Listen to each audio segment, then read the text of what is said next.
suddenly Danny went, yee-haw! He took off. And Danny caught it. I was thinking, you know, and unfortunately, our horse was for a French shepherd, I think. But he brought, as Robert said, brilliantly brought all the horses to, almost sort of, I don't know what you call it, drugged them. Sort of just with a look, you know, and the horses just sort of stopped and calmed down. And but thanks, Dan. Yeah. Well, no, I remember Craig hitting his with his hat to see if that worked. It worked.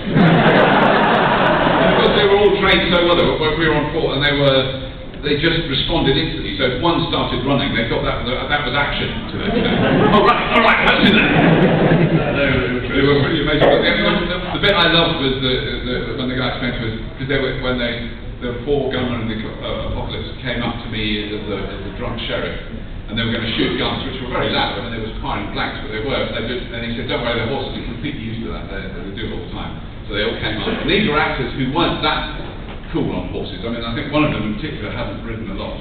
And they sort of went, you know, whatever the lines were, which obviously I remember perfectly on the day. But and they fired the first shot, all four horses just went absolutely apeshit.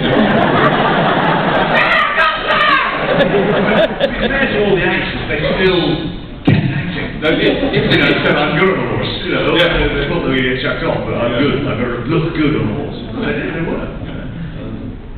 So yeah, that was interesting. I haven't ridden the first time I rode a horse since Gunmen of the Apocalypse was about 3 years ago with my daughter on a fun ride. I rode a 3.5-ton horse called, no, not 3.5, he's over a ton, he weighs over a ton, he's a Shire horse, like they charged at Agincourt. Well, he's big, he's a big fella, he's called Brian. And if you go on facial horses for intelligence, Brian's in the lower and his tongue hangs out. And we were doing stuff, a beautiful sunny day, and we were riding with lots of kids on ponies, and a very posh lady we know on her horse, and she said, "Now you just walk along with the children, I'm going off for a jump." And she stormed off on her big hunter, and I went, "Oh, that's good, thank goodness we don't have to do that." But Brian saw it and went, "Who's running?" What are you running? There was this amazing sound. I mean, I don't want to be rude, but there was stuff coming out there. And I have ridden a lot, but not for many years. And Brian just kept running towards a jump. I managed to steer him away from the jump by putting my heel on his neck and just trying to But what I could hear was a ton of horse running across the field, but in the background there's lots of little girls on very small ponies keeping up. So I basically aimed him into a hedge, thinking that will stop him. He ran straight through the hedge. He smashed the hedge, matchwood, and then like there's a very steep hill with trees. It was lovely. I had the worst date in my life. I'd asked this lady out, where we worked at Spitting Image in Birmingham. I asked her out on a date, and she was a horsey girl.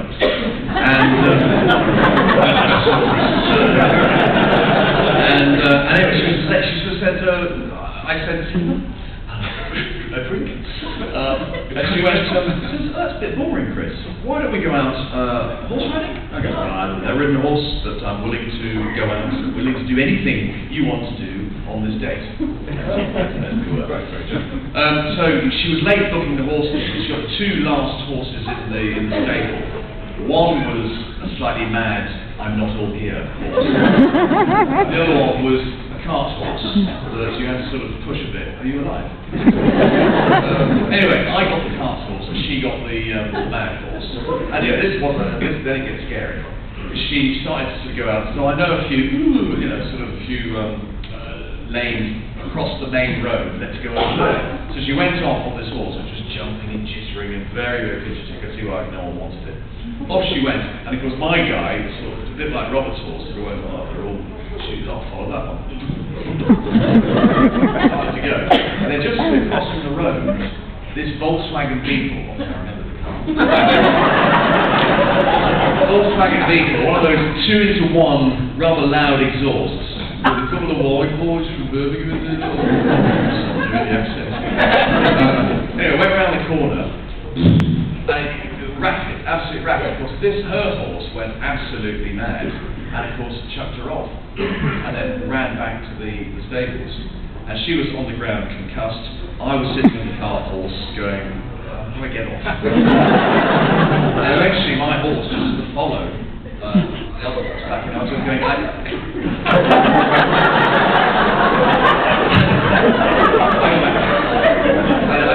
the people in the stables that says, do you want to get over the horse price? Where's the lion?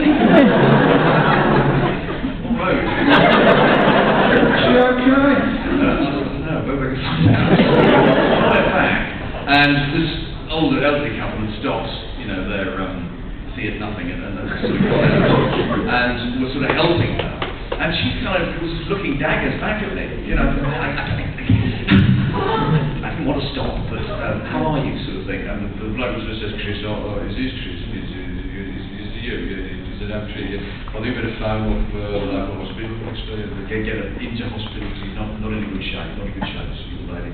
So anyway, she was in A&E for the rest of the day. This is true. And then the next time I saw her, you know, was in hospital, and she just was not in good shape at all.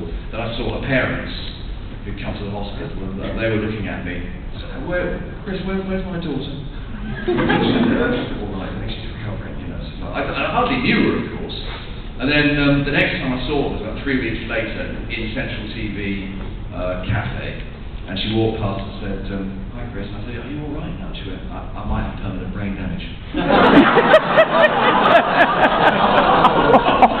And, you know, that's why in Laredo I was a little bit So needless to say, I was paid a date. That was the only date. What I like though in the story, which was I've never heard that one before, was the maximum clearness. Well, the horse, no idea, but it was a beautiful 1963 VW. No, that's totally, everything about that is absolutely the truth. So beware of, you know, dates with people who want to do something you don't really want to do. Anyway, last question.